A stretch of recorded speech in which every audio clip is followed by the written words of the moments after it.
Hey there, welcome back to Defending Your Faith. My name is Darrell Stetler. I'm your instructor today. Glad to be here with you. If you would like to download the Shepherd's Global Classroom app and get a ton more teaching for developing Christian leaders across and around the world, I would encourage you to do that at shepherdsglobal.org.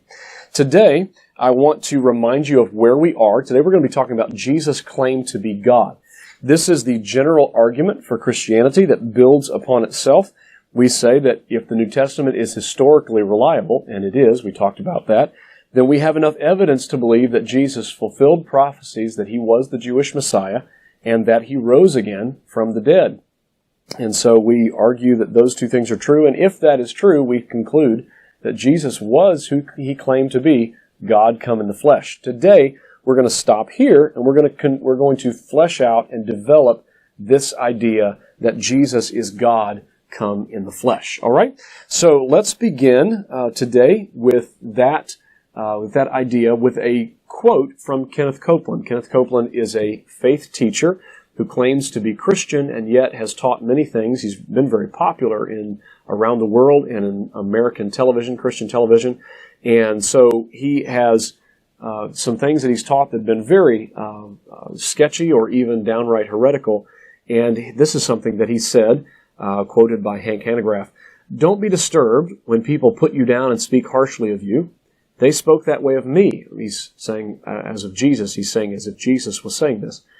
"Should they not speak that way of you? The more you get to be like me, the more they're going to think that way of you. They crucified me for claiming that I was God. I didn't claim I was God. I just claimed I walked with him, and he was in me." Now, is that true that Jesus never claimed to be God? Well, let's examine it, okay? Let's take a look at that. Here, there are people out there who would claim that Jesus never said that he was God, that he was just a good moral teacher, if you're taking notes in your handout. He was just a good moral teacher, and that he never intended to claim to be God, but that interpretation of his words came later. Some people have even said that Augustine, for political reasons, Augustine invented Christ's claim to be God. That they say that, that was just something that the Council of Nicaea created 300 years after Christ. Now, we're going to argue today that that's absolutely not the case, that Jesus absolutely did claim to be God. All right, number one, here's the reasons, the claims of Jesus during his ministry. Number one, Jesus claimed to be the I am of the Old Testament. He claimed to be the I am of the Old Testament. In John chapter 8, verse 58, Jesus said, "Very truly I tell you," Jesus answered, "before Abraham was born, I am." And he uses a very specific set of Greek words, ego eimi in Greek, which is the exact same translation in Exodus 3:14 when God said to Moses, "I am who I am."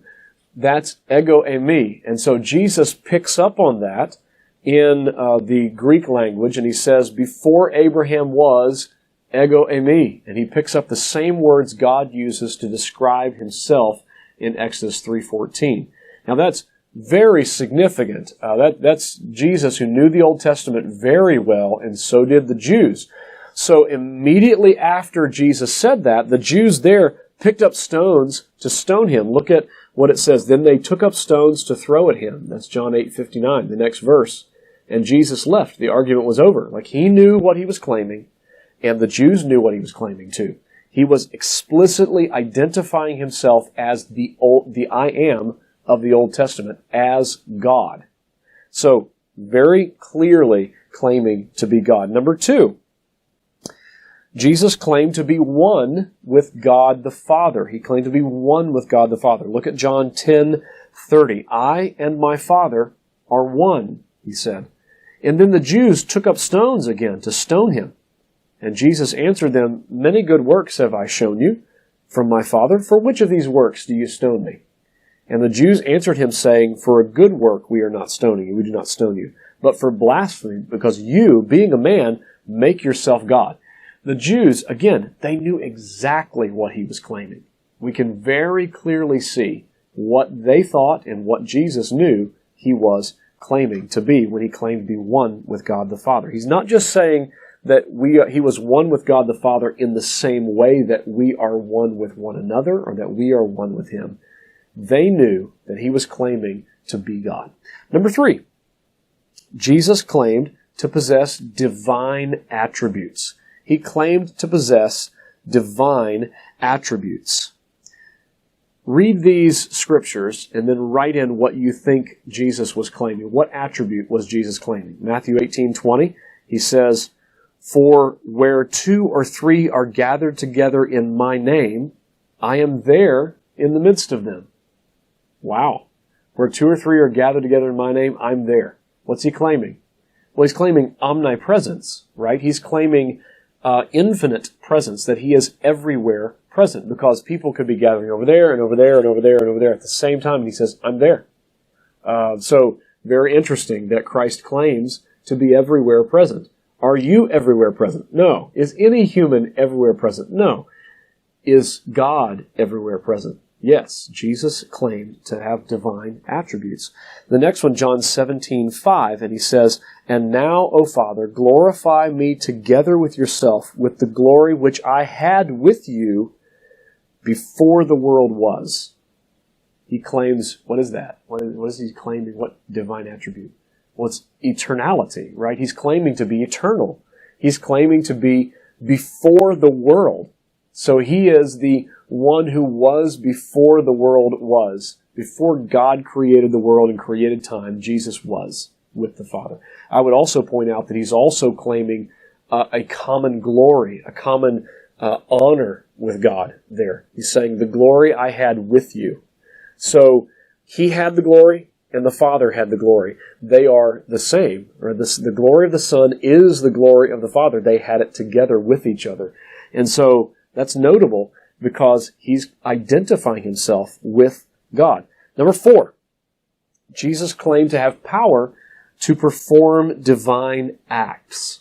He had the power to perform divine acts. Let me give you a couple of examples of that. Jesus claimed power to forgive sins. He claimed the power to forgive sins. In Mark chapter 2, he said to the paralytic, "Son, your sins are forgiven you." Now, very interesting, because some of the scribes sitting there, they thought immediately, that's blasphemy. Only God can forgive sins. And some people might say, well, Jesus argued, is it only God that can forgive sins? And then he heals the man.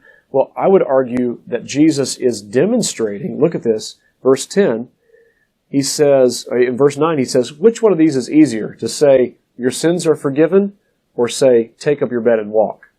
And what he's inferring from that is, which one of these are you able to do? And the answer is, you can't do either one. I can do both, Jesus is saying. I can heal and demonstrate that I can heal, and I can also forgive sins. I have the right to do that. Isn't that amazing? He's claiming to be God, and he's demonstrating that he can do this one by showing he can do this one also, which they can do neither one. So he claims to do that, and then he raises the man up and tells him, your sins are forgiven. He also says, take up your bed and walk. The next one is that Jesus claimed power to resurrect himself from the dead. He claimed power to raise himself from the dead. In John 2:19, Jesus said to his critics, to the Jews, he said, destroy this temple, and I will raise it again in 3 days. Now, he wasn't speaking about the temple that was standing there beside them. He was speaking of the temple of his body. So he claimed that he can raise again his own self. This temple, he can raise it again in 3 days if they destroy it. And they did destroy it. And he did raise himself from the dead, right? He did do that. And so Jesus claimed power to perform divine acts. Now, there are claims that Jesus made during his ministry. He also claimed, during his trial. That's what I intended to say. Jesus claimed during his trial a couple of things that are significant. First of all, he claimed to be the Jewish Messiah. In Mark chapter 16, he kept silent and answered nothing. And again the high priest asked him, saying to him, are you the Christ, the Son of the Blessed? So he's asking, are you the Christ, that's the anointed one, the Messiah, the Son of the Blessed, the one who is the Son of God? And Jesus replied, I am. He's answering I am to both of those. So there's three parts to Christ's claim, to Jesus' claim here. And it's very significant that he's clearly claiming to be the I am, the Christ. He says, I am. Are you the Son of the Blessed? I am. And then he says, and you will see the Son of Man. You will see the Son of Man sitting at the right hand of power and coming with the clouds of heaven. That's a quote from the book of Daniel, the prophet Daniel. And he's pointing back and identifying himself as the one who is the Son of Man, who will come again and has the right hand, and sits at the right hand of God the Father. And at that point, again, it's important to note what the Jews do. The high priest tears his clothes and says, he's worthy of death. What do you think? And they all condemn him. They all know what he's claiming right here. He's claiming to be the Jewish Messiah. And I would point out to you that the Jewish Messiah was clearly prophesied to be the Son of God. Jeremiah 23, verse 6, and Isaiah chapter 9, verse 6. You can look those up on your own. He's clearly prophesied to be the Son of God. So the decision that we have to make, is this. Is Jesus God? Does he claim to be God, and is he God? Does he line up with the claims he claimed about himself? Now, there are 5 possible options that we could consider here, all right? So I'm going to work through these together with you. First of all, it's possible maybe Jesus was just a legend. That's the first possibility. Was he just a legend? And the answer is no. We've already covered that, right? We have enough evidence to know that the New Testament is historically reliable and it's reflective of actual events that happened. The New Testament does give an accurate picture of what Jesus said and who he was, what he did. So it's not possible that Jesus was just a legend. The second possibility we should consider is maybe he was just a guru. Maybe he was kind of a New Age sort of guy that taught that God is in everyone, and God is, you just need to connect with the inner light, and you need to understand that God is in all of us. Kind of this New Agey sort of idea, a New Age sort of guru that tries to connect you with the God within yourself and the God in everything. No, it's really not possible. It's not just an Eastern mystic. Jesus was not that kind of person.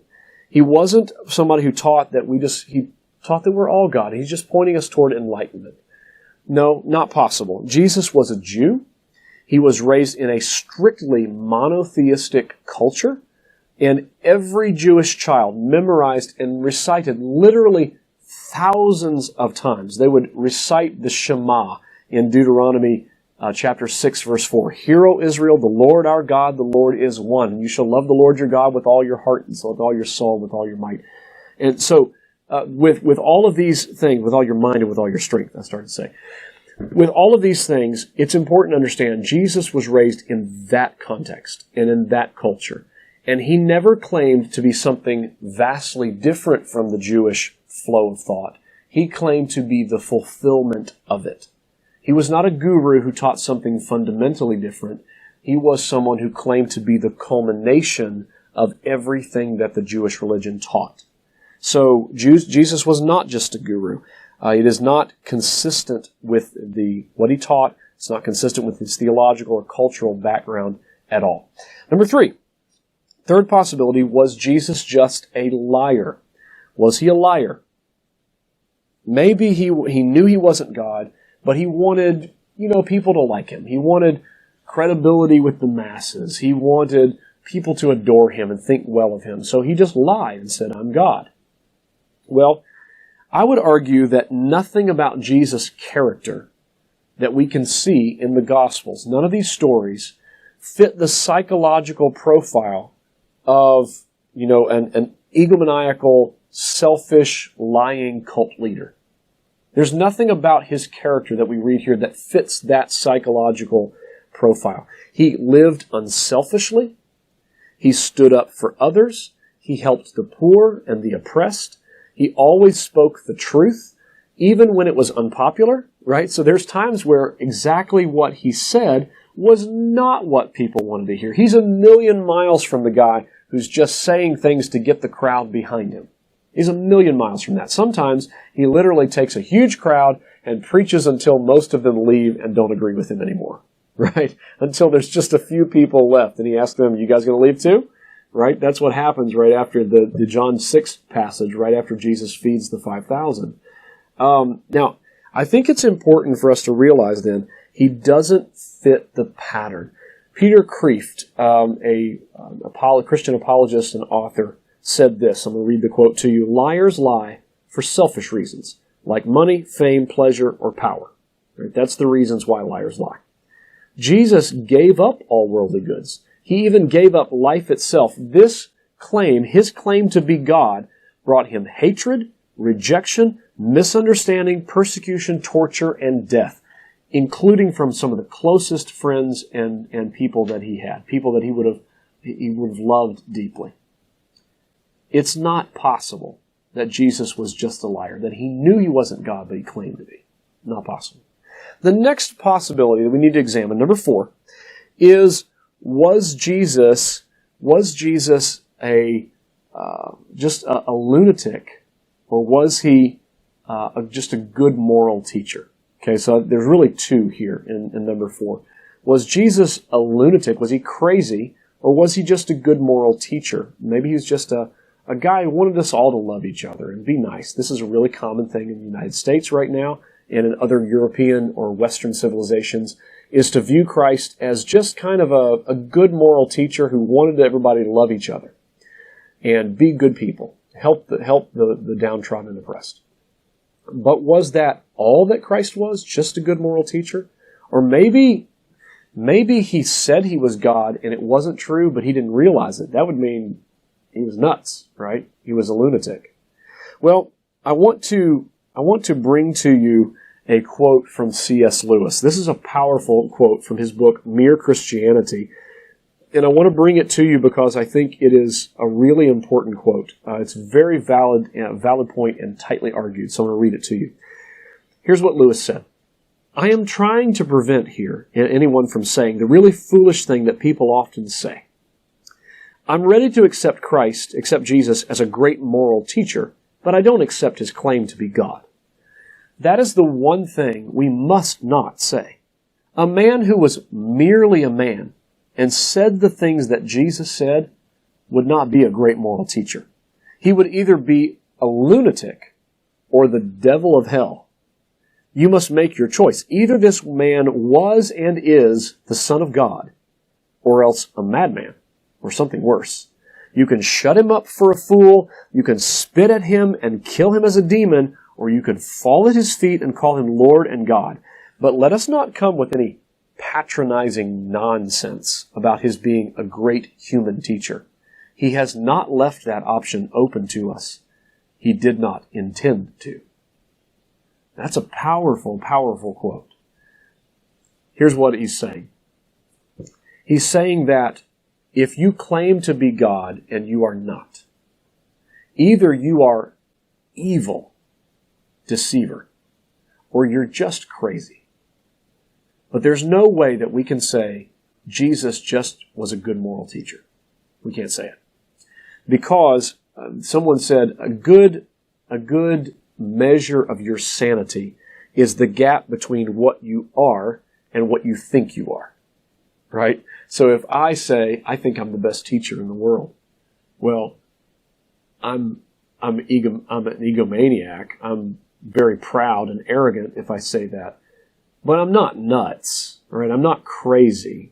I'm not insane. But if I say I'm a butterfly,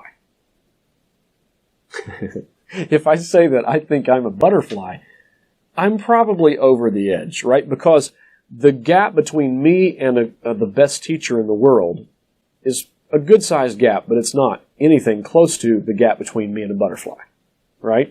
The further I get, my self-conception, the further away it gets from what I really am, the more likely it is that I'm crazy. And so, what's the gap between me and the best teacher in the world? I don't know. But it's not as big as the gap between me and a butterfly. But what if I claimed to be God? You see the difference? The gap between a human who's just a human and God, the infinitely wise, infinitely knowledgeable, infinitely powerful creator of the universe, that's a huge gap. So it's not okay for us to say that Jesus was just a good moral teacher. Can't be true. He can't also, he doesn't fit the profile of a person who is crazy either. He doesn't. He was in many ways predictable and consistent. He was in many ways unselfish and serving. He was faithful to love little children and to be with them and to bless them. He was in so many ways a person who did not reflect any of the psychosis that would be associated with a person being crazy.